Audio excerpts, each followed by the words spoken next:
Good afternoon, staff and students. This is Monty, and your A-Push report. Obviously, I'm not here today. You've got this presentation. It's sitting there waiting for you on ITSL, so if you can't see it, it's not a big deal. It's just there for the show. Today, we've got to get through, well, it'll be a review of Washington, and then we'll get into Stuffy. If you take a look at our standards there, we've already knocked out a decent amount of this stuff. We've talked about our Articles of Confederation. We have created a new constitution on the principles of federalism. We've got Montesquieu stuff there. We talked Bill of Rights. You'll actually have an assignment a little bit later on with that Bill of Rights. And we'll also take a look later on at the debate between balance between liberty and freedom. All right. We've also, when we drop down, we've knocked out Washington and everything that he's done and how the Constitution limited what Dubs was able to do. Today we get into Stuffy. So, in terms of a quick review, we talked about this election of 1789. Remember, at this point, 69 points is the highest anybody can get. Whoever gets the most becomes president, second most vice president. We've got Dubs and Stuffy as your president VP combo. If you recall, everything that Dubs did as president set that precedent. We talked in class, we talked about the creation of a cabinet, we talked about length of service, we talked about what to do in the event that a chief justice resigns on you, John Jay. We also talked about, with Washington under this Constitution, the most pressing issue was that debt. $79 million worth of debt. That's $54 million in national debt, $25 million in state debt, for a total of 79, making Hamilton there the second most important person in government. Remember, Hamilton's going to start off with that report on public credit, two parts, funding and assumption. Funding it at face value, assuming all state debts. All right, and that state debt, the assumption of the state debts, is what's going to cause the political firestorm, and a lot of people are going to rail against Hamilton for only looking after his own. All right, we talked about his report on public credit. We also talked about the first bank of the United States. Remember, the things that you need to know about the first bank of the U.S., it's three functions. Number one, it was that principal depository of government funds. It issued and controlled circulation of currency, and it regulated the state banks. If you recall, that's going to make its way all the way to the cabinet. Both Hamilton and Jefferson were on that cabinet. Jefferson cited a bunch of social issues that the bank would only help the wealthy, and Hamilton used Article 1, Section 8. Boom! Necessary and proper. It's going to create a lot of mistrust. Remember Sentinel Ship with Patrick Henry. Patrick Henry, he is that watchdog. All right. We talked about, in order to raise money to get out of debt, Hamilton's going to create that whiskey excise, a luxury tax on whiskey, which will result in the 1794 Whiskey Rebellion, when those four westernmost four westernmost counties in Pennsylvania started rebelling. 19 people put on trial for treason, 2 convicted, both executions pardoned, thanks Dubs. We talked about the creation of political parties. Dubs hoped they'd never happen. A lot of people hoped that they wouldn't happen, but they're going to happen because of Hamilton's economics. All right. We've got the Federalists. If you remember, the Federalists are Hamilton's urban elite. They believe in that broad interpretation of the Constitution, i.e. that Article 1, Section 8, the necessary and proper clause used to create the bank. Again, the Federalist leader, Hamilton. You've also got the Republicans. Republicans are the former anti-federalist. They're the rural farmers, the debtors, believe in a strict interpretation. When we're thinking Republican, we're thinking Madison's the leader, followed up by Jefferson. And you can see on this map where those hot spots in terms of Federalist versus Republican sentiment existed. All right. Remember that Republican Party was kind of crafted with that side story of it's a botanical expedition. It's a scientific tour. They recorded a bunch of botanical findings, but really what we see is Madison and Jefferson team up with Burr and George Clinton and those knotty dreadlocks, and they come out of the New England area here, and we see this Virginia-New York political alliance that forms the Republican Party. So, we shot forward to the 1792 election. Washington, he doesn't want it. We've heard that time and time again. But he never said anything publicly, so he's going to get elected. Adams has got some competition. We see George Clinton, his diaper, his multicolored dreads, coming really close to Stuffy there. Almost had him. We're going to see an even closer race in the next one. All right. We talked about Dub's second term and how it's dominated by foreign policy. Those Napoleonic Wars, I call them all the Napoleonic Wars, French Revolution all the way to 1815, really is going to be a dominant topic all the way until, of course, 1815. And we'll see those, some land sales and the farewell address that we've already talked about as well. All right. Remember, Napoleonic Wars, Washington has three options: back England, back France, or stay neutral. He stays neutral in an effort to try to play off both sides, continue trading. Remember, trading went up in 4 years by, $47 million? So he's really being fueled by that, but it backfires. England begins seizing and impressing. We send John Jay over. He comes back with Jay's treaty.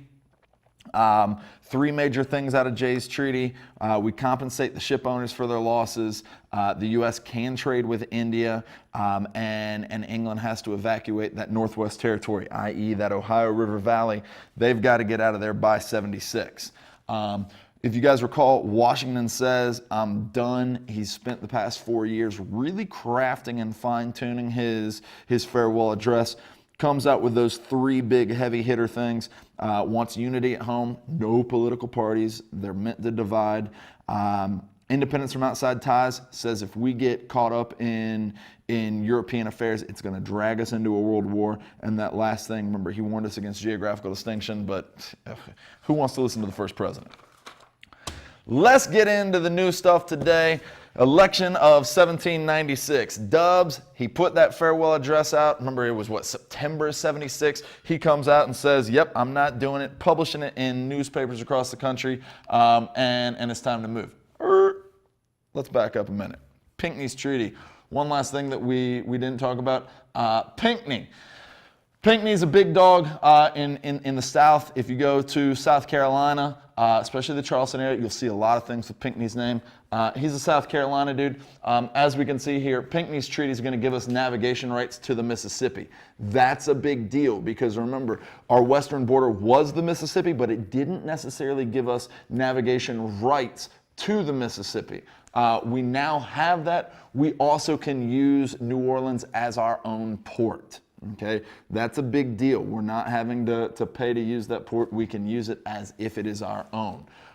So you can see the area of concern and how that all kind of takes care of itself. Notice Spain still has Florida and everything west of the Mississippi. Now let's get into that election. All right. In terms of this election, Federalist, Adams is their leading candidate. He wanted the presidency, but he is disinterested. Remember, that's the play you got to go with.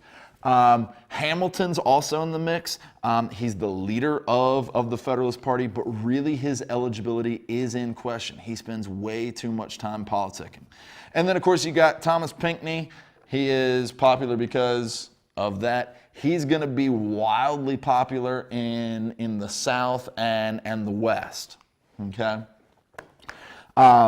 So, Pinckney's candidacy really serves to take votes away from Jefferson, and that'll be a big deal shortly. All right? For your Republicans, you've got Jefferson. He's also disinterested. He's the party leader. Outside of that, there's no one else. The Republicans are going to toss Aaron Burr out there as his running mate. Remember, Burr's from New York, the botanical expedition dude, started the Republican Party. At this time, nobody can campaign for themselves. All right, you cannot campaign for yourselves, but we do see a little bit of campaigning from within the people, within the party, just a little bit. In 1796, 10 states' legislations will end up choosing their electors. 6 will allow a popular vote. Remember, I told you the popular vote wouldn't be until 1824. That's on the whole scale of the entire country. 1796, 6 states are allowing for popular vote. That does not mean that the people are electing the president. They are just weighing their popular vote in order to influence the Electoral College. All right, so in terms of the campaign, Republicans are going to go out and say Adams wants to be king. We talked about that in class the other day, how that is the go-to slam against Adams.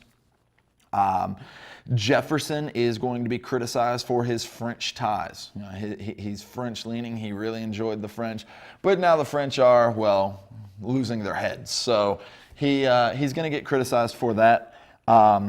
And then, of course, Hamilton, he's crazy. He has to get in. He does not like Adams. He wants to hurt Adams in the election. He tried to create some elaborate scheme where the New England electors would vote for Pinckney instead of Adams. They figured that out. The people figured out the scheme, and so no votes went to Pinckney. Except for some South Carolina love. We can see here when it's all said and done, you've got Adams just barely beating Jefferson here by a couple votes, and Jefferson beating Pinckney.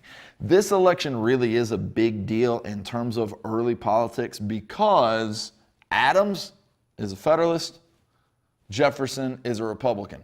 We've got a split house, okay? We've got a split house. We will see an orderly exchange with Washington going out and Adams becoming the president. But really the importance of this election is that Republicans are now in office. Okay, they're now in office, but the Federalists have a majority in both the House and the Senate. So we take a look at Adams' issues there. You can see in foreign policy, we're going to talk about the XYZ affair and the Quasi-War, and then domestic policy, Alien and Sedition Acts will lead to the Virginia and Kentucky resolutions. One thing that I want you to understand is that if you see that little symbol, the squiggly line with an arrow, I use that on these PowerPoint slides so that you know that I use that as the causes. So the XYZ affair is going to cause the Quasi-War. Likewise, Alien Sedition Acts will cause the Virginia and Kentucky resolutions. You guys need to pick this stuff up. It'll definitely be helpful in a 6 degrees of separation in the future. So, let's talk about Adams. Adams is going to be the last of the Federalists. Okay, he's the last of the Federalists. The Federalist Party is going to die off because it's elitist in nature, and when we take a look, especially at these, the electoral votes, they're increasing, which means that we also have an increase in population. All right, and a lot of these immigrants that are coming in, they're not coming in wealthy, and so they don't necessarily feel connected to the Federalist Party. So, like I said, Adams is going to be the last of the Federalists. He's going to really be a continuation of Washington's policies. In fact, he's going to keep most of Washington's cabinet intact. All right. With Republicans in office, though, they are going to go on a 4-year campaign against Adams.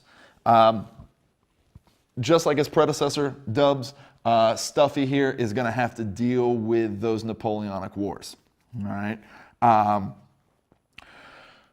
Now, after Jay's Treaty, England is no longer seizing and pressing. Now it's France. Okay. In 11 months, the State Department estimated that in the first 11 months of Adams' presidency, France had seized over 300 ships and impressed their sailors. So when Adams comes in, he's got to take care of this issue as well. What we're going to see here is what's known as the XYZ affair. Okay. Adams is going to send a delegation of 3 men over to France to try to deal with these seizures and impressments. Those 3 men, C.C. Pinckney, that would be Thomas's, I believe, nephew. C.C. Pinckney, you've got John Marshall. John Marshall is the replacement for John Jay in terms of Supreme Court Chief Justice. And the third guy is Edwin Gerry. So again, you've got Pinckney, Marshall, and Gerry going over to France to deal with the French government to try to stop the seizures and impressments. At this point, France's government was in a directory government. This directory government really was probably the most corrupt government that France has ever had. Okay, the guy that Pinckney, Marshall, and Gerry want to talk to is a guy named Talleyrand. Okay, Talleyrand at this point was the Minister of Foreign Affairs. Think of him as basically the Secretary of State. Okay. Talleyrand's Minister of Foreign Affairs, he refused to see the Americans. Said, I don't want to see them at all. Instead, he's going to send 3 of his little lackeys to go and talk to him. When Pinckney, Marshall, and Gerry meet the 3 French guys, the French guys refuse to give them their names. Instead, they give the names Agent X, Agent Y, and Agent Z. Hence, why we call this thing the XYZ affair. So, let's talk about the showdown between our 3 and their 3. Okay, the cronies X, Y, and Z told our 3 guys that in order to talk to Talleyrand, they had to pay France a $250,000 bribe and give a $12 million loan to France. Now, that's not to stop the seizures and impressments. That is just to stop, that is just to talk to Talleyrand. Okay, a $250,000 bribe and a $12 million loan.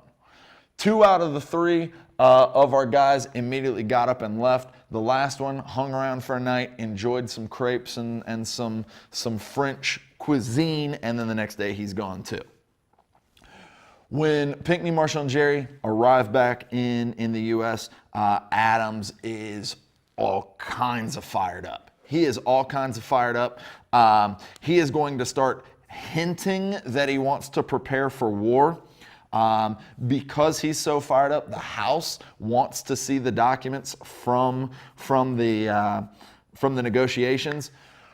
Republicans have to keep a low profile. They've got to keep a low profile. Remember, the Republicans have been very pro-French, and now that the French are acting and behaving in this manner, they have to keep a low profile. Now, I recognize that the French that your Jefferson and your Madison were supporting was not this directory government, but people are stupid and you can't tell them what they don't already know. So, we've got Republicans keeping a low profile. A lot of anti-French resentment will begin to rise throughout the country. Remember, I told you that Adams was hinting to prepare at war. From 1798 to 1800, we're going to have what's known as the Quasi-War. Okay?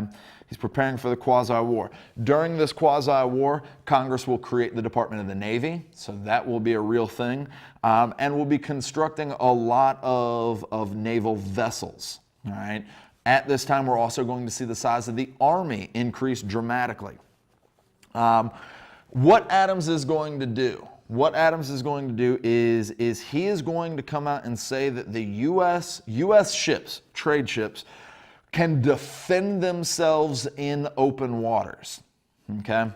He's already gone ahead and created a bunch of new naval vessels like this, the USS Pickering. This is a cutter. And so what he's going to do is have these ships following along our merchant ships. And basically, again, he said they can defend themselves. What we have is an undeclared naval war, okay? France is now fighting an undeclared naval war with the United States, as well as a declared war with England. This is not something that France wants. Remember, France and the United States are supposed to have a positive relationship. We've had this bond ever since the American Revolution, and quickly France is going to call for a negotiation to end this quasi-war. All right, 1800. Both the United States and France will mediate an end to this conflict. It's known as the Convention of 1800. I'm not necessarily worried that you know about this convention, more that you understand that it ends that formal U.S.-French alliance. All right? If we think back to Washington, that dude's pretty stoked. We are cutting all formal ties with Europe.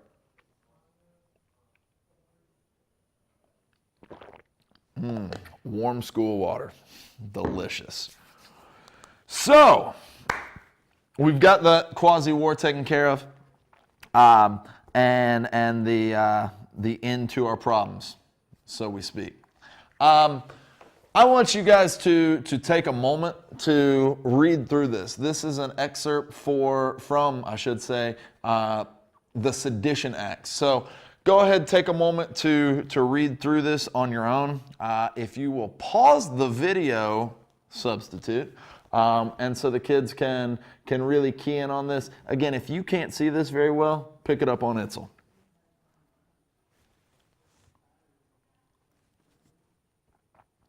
The things that you really want to be able to pull, again, always check your source. Then we're looking at audience, purpose, context, and point of view. I'm not so worried about point of view. Let's focus on the other ones, all right? Make sure you get a test on in there. A test, what am I talking about? It's starting to happen. All right, sometimes I'll lose it. World Wide Web, now you see it, it's live. So, let's talk about these things. I alluded to earlier that Adams is going to be the last of the Federalists because they are having a hard time remaining relevant. This elitist ideology is very difficult to stomach for a lot of these new immigrants that are coming in. All right? In order to remain relevant, Adams, in the summer of 1798, is going to pass 4 pieces of legislature. Cumulatively, I call them the Alien and Sedition Acts. These Alien and Sedition Acts are an attempt to silence the opposition. Silence all opposition, okay? So let's talk about this. We'll start off with the alien part, okay? We're not talking about those little green things that come from outer space that, ETF, phone home. And we're not talking about that. We're talking about people that aren't from this country, okay? And really the alien part of these Alien and Sedition Acts focuses in on the naturalization of aliens, immigration, and becoming a citizen, all right? At this time, naturalization, 5 years. 5 years. You come over here, you work, you pay your taxes, you follow our laws for 5 years, and then you can vote. What we see happening is with these immigrants that are coming in, once they have the ability to vote, they're voting Republican. Okay? With these Alien and Sedition Acts, especially the alien part again, it's going to change it from 5 years to 14. Okay, naturalization is going to change from 5 years to 14 years. The whole point of this is to keep the Federalists around for a little bit longer. Keep their reign moving for just a little bit longer. All right. It also said that the president could deport any dangerous aliens. So, what makes an alien dangerous? Blowing up the moon. That's your bad stuff. Or voting Republican, okay? Now, let's move on to the second part, the sedition part. Sedition says that there can be absolutely no writing or talking critically about the government. Again, no writing or talking critically about the government. Yeah. First Amendment says freedom of speech, press, religion, assembly, petition. Wait a second. Yep. That's unconstitutional. And don't think the Republicans didn't notice it. The sedition part of these Alien and Sedition Acts really is the biggest blunder of Adams' terms. He's going to sign it against the advice of his cabinet. Even Hamilton, the most elite of all elitists, says don't sign this. He does it anyway. Bad news bears lots of opposition. We've got a couple victims. You can see them on the board there somewhere. You got Matt Lyon. Oh, let's go ahead and move on. Whoop. There we go. Yeah, you've got Matt Lyon. Matt Lyon really, he's my kind of politician. We need more politicians. If you're watching this and you're a politician, you should strive to be more like Matt Lyon. I'm just saying, that dude knew what's up. He was from Vermont. All right, from Vermont. He's a Republican in the House. Matt Lyon was the most hated Republican in government. He was known, if you didn't like what he said, he would start fist fights on the floor of the House. That's what I'm talking about. Let's take it to like the Japanese diet, breaking out kendo sticks and whapping people across the head. I like your style, Matt Lyon. Anyway, back to how he's a victim of the Alien and Sedition Acts here. 1798, he would be indicted for publishing slanderous words. All right, publishing slanderous words. His defense said that the Sedition Acts were unconstitutional. Matt Lyon would be fined $1,000 and spend 4 months in jail. The people, the good people of Vermont, recognized his greatness and re-elected Matt Lyon while he was in jail. Ha! Get some of that. Another one, Jedediah Peck. Jedediah Peck organized a petition against the acts. He was literally paraded through the streets of New York City. All right. Now, you can have all these victims, but, oh, color change, the mood. Yeah, we got a mood change. Suddenly I feel cool and green.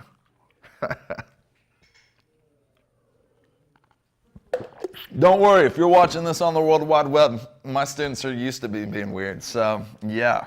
Ooh. So, yeah, I like that emoji. Oh, okay, now we're back to being dark and gloomy. Suddenly I had like an Anchorman skit go through my head. But anyway, yep, 1798. Okay, 1798, Republicans are ready to respond. Okay, they're going to respond with the Virginia and Kentucky resolutions. Okay, as you can see on the slide there, Virginia and Kentucky resolutions were largely the work of Madison and Jefferson, your two leading Republicans. All right. Provisions of these Virginia and Kentucky resolutions. People, write this stuff down. This is good stuff. All right. The provisions, number one, said the Alien and Sedition Acts were unconstitutional. After they came out and said the Alien and Sedition Acts were unconstitutional, they begin to elaborate on political theory. All right. They went all the way back saying that this nation was formed under a compact of states.